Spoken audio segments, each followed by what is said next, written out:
Kesho yetu tunaenda huko ya honeymoon. Biblini. Hadi lini wewe tegea tu nimalize ma errands kadhaa alafu tutajua rada ni gani. Unashinda na hizo ma errands badala harakisha twende. Bado hebu ngoja nisikie ukishika yangu. Mimi nadai. Hello. Deno. Buda mimi niko kijani. Ai. Ati umekosana na mama? Aje nini umefanya? Ati unapatikana ukicheat. Bro, kwani ujuangi hizi vitu? Bro. Wewe unatafuta unafanyanga hivi. Wewe kwa tu na simu mbili. Mama akipiga hii nyingine hivi. Hivyo. Unaona?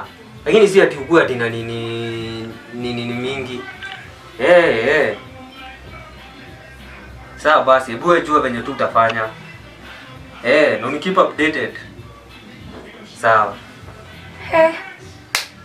Congratulations. Usha upgrade siku hizi wewe ni Dr. Love. Ile kila mtu saizi akikosana na boyfriend ama girlfriend, hello. Walizi sasa wewe ndio umekuwa daktari wa love, si ndio? So hata wewe ndio unapeana tactics. So wewe uko na simu mbili, si ndio? Ile kuna yangu na kuna yenye unapigia nayo. Ni opinion yangu. Nasaidia murio wangu. Si ati nafanyanga hivyo. Nasaidia murio wangu wako kwa nguri. Sifanya. Nakuuliza si ushakuwa Dr. Love, ulikuwa ndo kila mtu anakupigia. Hello nimekosana.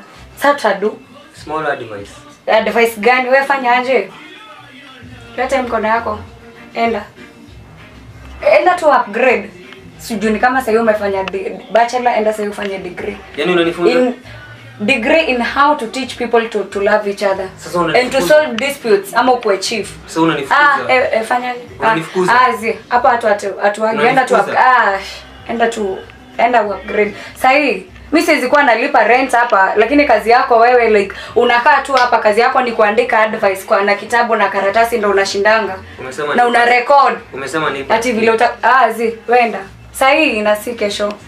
Harakisha, nataka kufunga nyumba. Yaani umesema niende. Naenda huko, nenda na huko. Na giza. Si uende kwani mimi